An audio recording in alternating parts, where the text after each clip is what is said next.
દોસ્તો, જય અલખતણી, જય અલખતણી, જય અલખતણી. દોસ્તો, આપ દરેક મારા આ વિડીયોને જોનારા અને સાંભળનારા એ દરેક આપનો કિંમતી સમય કાઢી અને મારા વિડીયોને સાંભળતા હોય એ દરેકને મારા તરફથી ખૂબ ખૂબ અભિનંદન.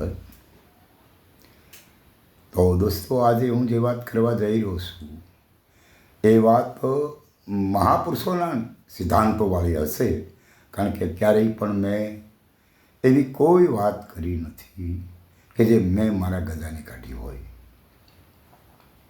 હરેક વિડીયોમાં મારી વાત, મહાપુરુષોની વાત આપ સમક્ષ દોહરાવતા હોઉં અને આપ સાંભળો છો. આજે આ 7મું નોરતું છે એવું દરેક માને છે અને છે, પરંતુ આ નવરાત્રિનું માતાજીનું અને ગાન ગાવું અને એની પૂજા અર્ચના કરવી એ તો હશે કદાચ, પણ એમાં 10મો દિવસ જ્યારે આવે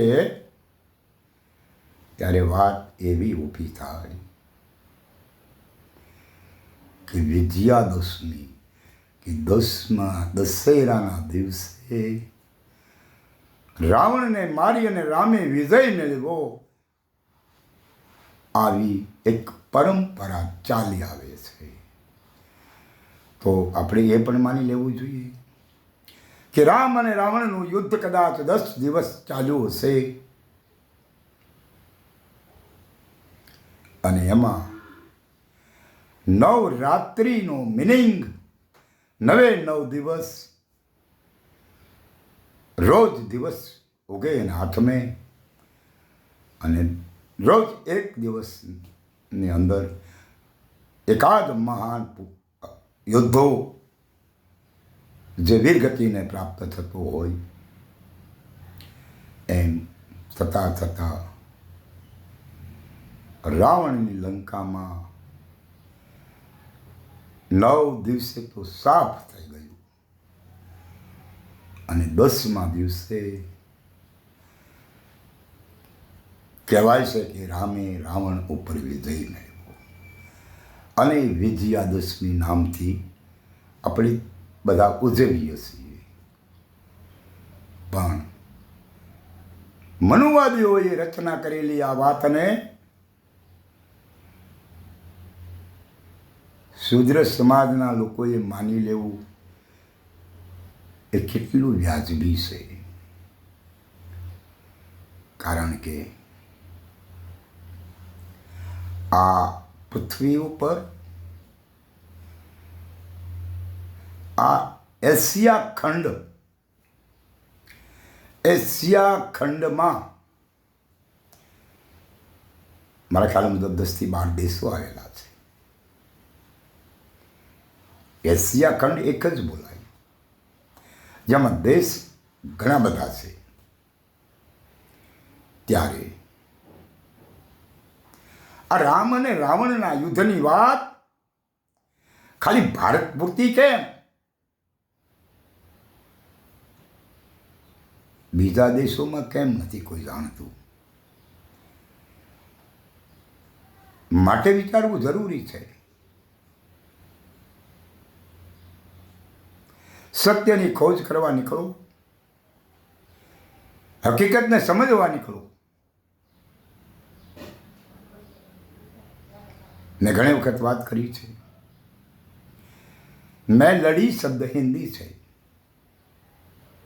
આ નવરાત્રિમાં લોકો મેલડીની અને ચામુંડાની, મહાકાળીની, દુર્ગાની, આ બધી પ્રકારની દેવીઓની પૂજા અર્ચના કરે છે. ત્યારે આપણે એક મેલડી વિશે ચર્ચા કરીએ તો મેલડી શબ્દ હિન્દી છે અને જ્યારે એનું ગુજરાતી અર્થઘટન થાય તો હું લડી શબ્દ બોલાય. મેં નું ગુજરાતી થાય એટલે હું બને. આ હું લડી જે શબ્દનું ઉચ્ચારણ થઈ રહ્યું છે એ કહેવાવાળા વ્યક્તિ કોણ છે? હું લડીશું એવું બોલવાવાળું કોણ છે? કારણ કે હું લડીશું એટલે સ્ત્રી છે, વહાં પુરુષ નહીં. ત્યારે આ સ્ત્રી જે બોલે છે કે હું લડી રહી છું, પણ કોની સાથે લડી રહી છે આ તો ખબર હોવી જરૂરી છે અને જાણવું પણ જરૂરી છે. જ્યારે આજના ભુવાઓ મેલડીનો ભૂવો ધૂણે ને એટલે આમ વાત કરે. હવે આનો અર્થ શું થાય? એ વાસ્તવિકતા શું કહેવા માંગે છે? તો વાત એમ છે કે આ ધરતી યા આસમાન આ બેની વચ્ચે જે વાસ્તવિક પાવર છે એ પાવરને સમજવા માટે અને એને પામવા માટે હું લડી રહી છું. અને હું લડી રહી છું એવું એની સુરતા કહી રહી છે. કારણ કે શબ્દની ખોજ, સાચા શબ્દની ઓળખ સુરતા સિવાય કોઈ કરી ન શકે. એટલે આ દિશા અને દશા પરિવર્તન જો લાવવું હોય તો શબ્દને સમજવાની જરૂર છે. કારણ કે એક વાણી છે મહાપુરુષની, શબ્દ લીલાગર. શબ્દ એક લીલાગર છે. લીલાગર એક પ્રકારનું નશો છે સાધુઓના માટે. શિવરાત્રિ ઉપર લીલાગર બનાવવામાં આવે. અહીંયા મહાપુરુષો શબ્દને લીલાગર કહી રહ્યા છે અને બહુ સાચી વાત છે. શબ્દ નો જ્યારે નશો સડે યાર પાર હો જાય. અને જેને જેને શબ્દના નશા લાગ્યા છે ને એના ઇતિહાસ બની ગયા છે. પણ જેને શબ્દ નથી સમજાણો એ તો બर्बाद हो रहा है. કારણ કે પ્રીતમ સાથે જો પ્રીત બાંધો તો શબ્દ નહીં બાંધો. કારણ કે શબ્દ સિવાય કંઈ નથી. પરંતુ મહાપુરુષોએ પાછું એવું કીધું છે કે શબ્દની પાર સાહેબો તો સત શબ્દ છે સમજાય. આ શબ્દોની પાર છે. જ્યાં દરેક શબ્દ પૂરા થઈ જાય, જ્યાં દરેક વાણી પૂરી થઈ જાય, જ્યાં દરેક ભાષાઓ પૂરી થઈ જાય અને પછી વાસ્તવિકતા ઉપસ્થિત થતી હોય છે. અને એને સમજવા માટે કોઈ ક્રિયાકામ નહીં આવે. એને સમજવા માટે અને કોઈ કર્મની જરૂર નહીં પડે. પણ મહાપુરુષોએ કીધું છે કે સાહેબ સબકા બાપ હૈ, બેટા કિસી કા નહીં. બેટા હોકર જન્મે वो સાહેબ નહીં. સાહેબ સબનો બાપ છે. એ બેટું થઈને જન્મે જ નહીં. અને એ જ મહાપુરુષ કહે છે સાહેબની સાહેબી સબ ઘટમાં રહી સમાય, જો મહેંદી કેરે પાન में લાલન રહી છુપાય.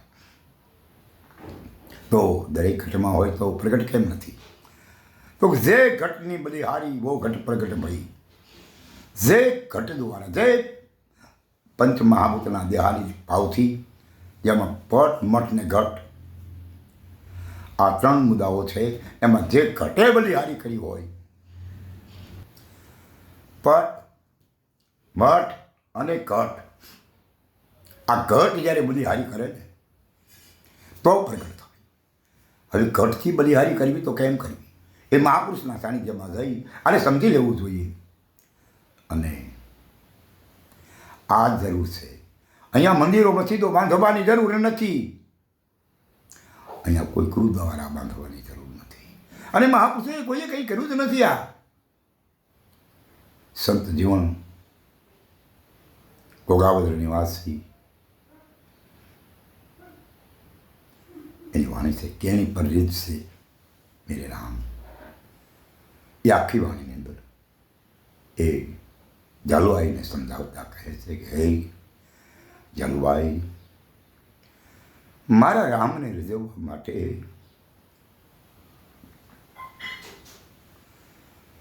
એક નાનું એવું મંદિર બનાવવાથી એની મૂર્તિના માલપા હમાય કેવી રીતે? કારણ કે આ નવખંડ ધરતી જે રહી ને એ એની છે. આ 10 દિગ્પાલો એના થકી છે. 7 સાગર 12 મેઘ એ બધું એનું છે. એમાંથી એક ઝાડીનું જળ લઈ અને ચરણા પકાળવાથી મેરે રામ નહીં છે. કોઈ સંતે નથી કીધું, કોઈ મહાપુરુષે નથી કીધું. અને રામાનંદ મહારાજે એની આખી ફૌજમાં કોઈને કીધું નથી કે તમે મંદિરોના શાસન માનો. મંદિરોને કરોડોના ખર્ચે બનાવવાનું નથી કીધું. દિલ એક મંદિર है और दिल एक मंदिर છે. એમાં બેઠેલો परम तत्व वहाँ एक मूर्ति है. वही मूर्ति की खोज किया करो. શ્રીજી મહારાજને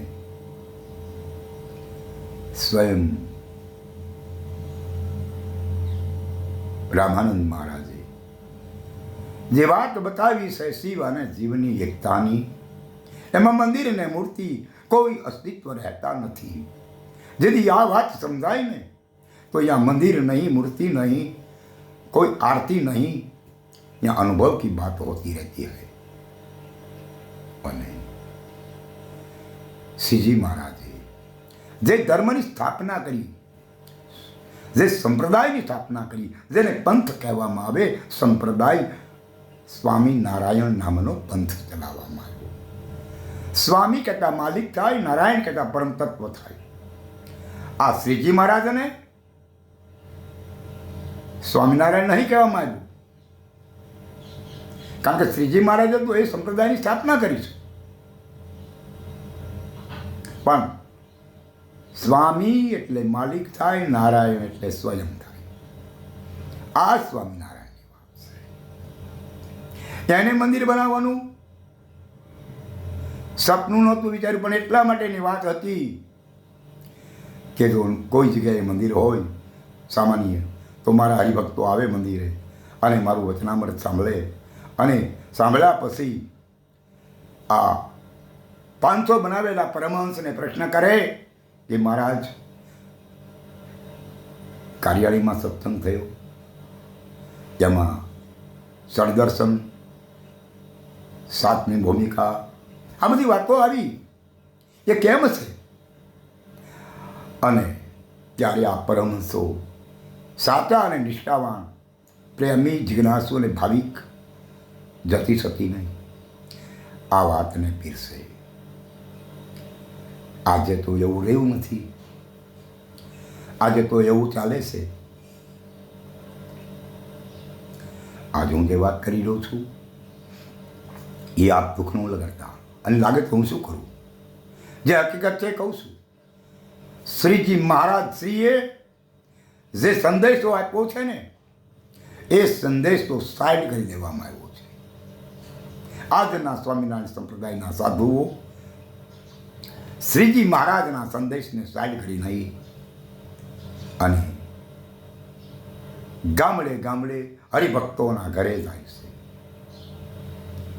અને ત્યાં મેં સાંભળ્યું છે એક વિડીયામાં, એટલે કહું છું કે ભાઈ તમારે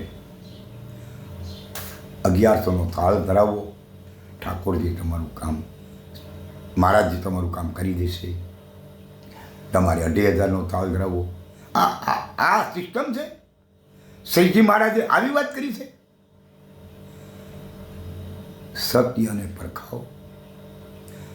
અને હકીકતને સમજો. અને હકીકતને નહીં સમજાય, સત્યને નહીં પરખાય, તો આ બધું લોલમ લોલ ક્યાં સુધી ચાલશે. માટે જાગો. તમને દિલથી સ્વામિનારાયણ મહારાજની જે વાત છે એ તો પ્રિય હોવી જોઈએ.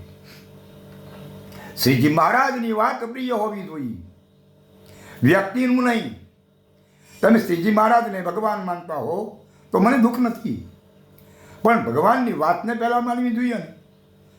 જો ભગવાનને માનતા હોઈએ ને ભગવાનની વાતને ન માનીએ તો ભગવાનને આપણે માન્યા એ કેટલા અંશે વ્યાજબી કહેવાય. માટે જાગો, જરૂર જાગવાની છે અને જરૂર સમજવાની છે કે મહાપુરુષનું બોલવું ક્યાં મને તમને લઈ જઈ રહ્યા છે, અને આજના સાધુઓ આપણી આગળ શું રજૂ કરી રહ્યા છીએ અને આપણે શું સાંભળીએ છીએ. માટે દોસ્તો, જાગૃત થઈ જવાની જરૂર છે. આપ પોતે નહીં જાગો તો કોઈ કહેશે નહીં, કારણ કે ભૂખ તો આપણને લાગવી જોઈએ ને. તો મહાપરિશ્વાવાળા છે, પણ આપણને ભૂખ ન લાગે તો કોઈ શું કરે. સારું દોસ્તો, ભૂખ લાગે તો જગાડજો, કોઈ માને. સદગુરુ એક माँ है, इसीलिए इन माँ को જગાડી અને તમારી ભૂખની વાત કરજો. અને કદાચ જો એને યાદ આવે કે મારા બાળકને ભૂખ લાગી છે અને મારે એને ખવડાવવું જોઈએ તો એક આયોજન કરશે. અચ્છા દોસ્તો, જય અલગતાણી, જય અલગતાણી, જય અલગતાણી.